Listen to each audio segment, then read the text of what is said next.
Hello, my name is Michael Broadway, and today I'm going to be presenting my Week 8 final project. For my final project, I chose counseling women.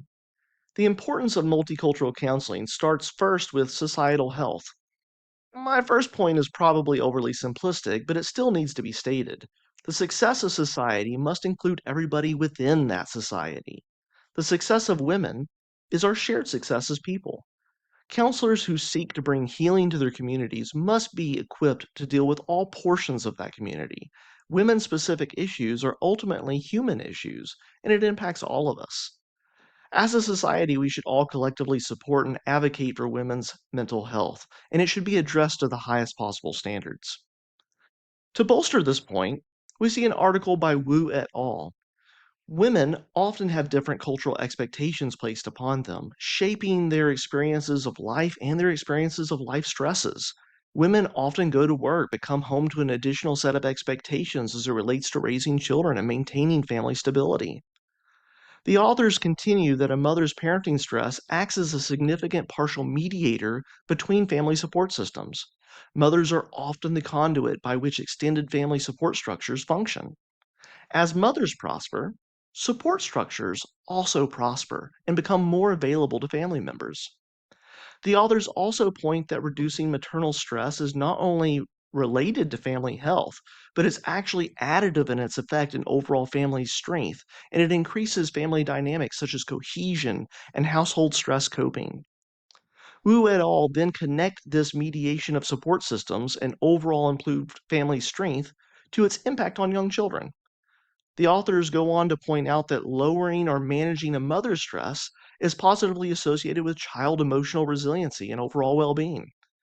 So, why is it important to take seriously women counseling? Because when women prosper, we all prosper. So, what are some essentials for women counseling? Well, the first is empowerment. Bandera et al. State that because women are historically disempowered, empowerment is a critical step in the counseling process. The authors go on to state that the clinical approaches of symptom identification and treatment that can be disempowering.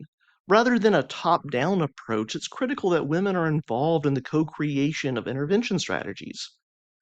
Additionally, the authors also point that ignoring broader life challenges can lead to feelings of being unseen during counseling. Rather, counselors should focus on empathetic hearing and employing interventions that enhance autonomy and a sense of control. Next are biological considerations. Women are different and can experience unique mental health challenges related to everyday biological processes. In an article by Webb et al., we see that the perinatal mental health is a significant issue for women, leading to an increase in suicide rates and relationship fractures and even negatively impacting children's mental health. Even with all of this stated, yet only 30 to 50% of perinatal mental health issues are properly identified, and only 10% receive specialist care.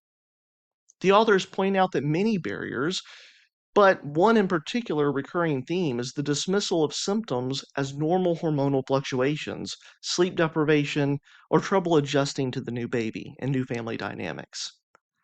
Counselors must be informed about biological events such as perinatal phases. We must be careful to understand normal adaptation and not be dismissive of real mental health issues when they're presented to us by our clients. The next essential element for women counseling is the understanding that manifestations of mental health disorders can appear different in women than they do for men. In an article by Green et al., we see where narcissism is often defined by a male centric framework of grandiosity. However, the authors point that narcissism is often displayed differently in women, portrayed as vulnerable narcissism.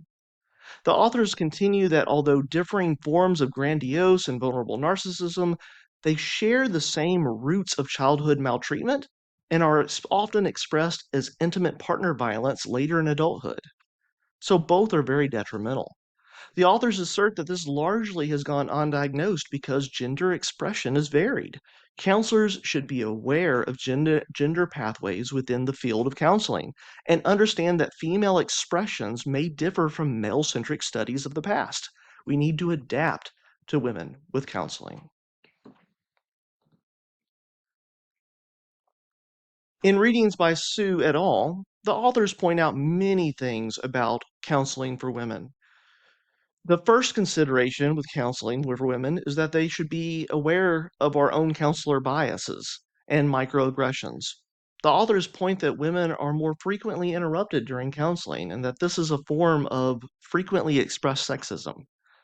I liked many things that Sue et al. Said, but this point I disagreed with. I disagree with the author's assertions, and as demonstrated by COUN et al., female students are frequently socialized to express vulnerability more openly, and thus are more inclined to articulate mental health needs and emotional states. This contrasts with men within our society who are often corrected for emotional expression. This leads to a generality that men may need encouragement within the counseling setting, and women may need to be slowed down a bit. This may be a general truism, certainly not for every client, but it's more of a general truism than it is a sign of sexism or bias as presented by Sue et al. The authors also go on to point that the proper use of biased counseling assessments and theories. Um, I agree with this point. I think that the appropriate use of these theories has already been discussed a bit, and counselors need to be very aware that there are male-dominated frameworks, and that needs to be carefully adapted for women. So I fully agreed with their points there. They go on to mention that body image pressure and sexual harassment, education, and vocational discrimination are particularly significant for women, and that counselors must approach these powerful influences to better help clients. I agree with these points by the author, and I think that these societal influences are powerful forces that can lead to higher depression rates, as is also discussed by Sue et al. So I thought that overall, the topics were very well covered by the author. In conclusion, multicultural competence is critical for counselors. Counselors must continuously strive and learn, seeking to be competent in all elements for our society, to do good for all of our neighbors. To help our community, we must help the whole community to the best of our ability. Women exemplify a group within our society which comes with a different lived experience. This shapes the way that women interact with the counseling profession. Counselors have to adapt. We have the ethical obligation to take the powerful science of counseling and to use it to bring healing rather than destruction. We must adapt the approaches and techniques to fit the needs of our clients. Considering the lived experiences and historic oppression and lived experiences of discrimination, we must stand in the gap to assure that our clients are not further victimized by the counseling profession itself. The next point is one around advocacy. Once a counselor has informed themselves and understood the barriers and challenges facing unique individuals and groups within our society, the counselor now has gained knowledge and insight into someone else's lived experience and now can fully understand the impact of social injustice. This comes with the power to help the client within the office setting, but it also comes with an obligation for advocacy outside of the office as well. The Bible states it this way in James 4:17. Therefore to him who knows to do good and does not do it, to him that is a sin. As counselors, we must advocate for change within our society as we care for those who have been wounded by our society. That's all I have. It's been a wonderful class. Thank you so much. With that, here are my references.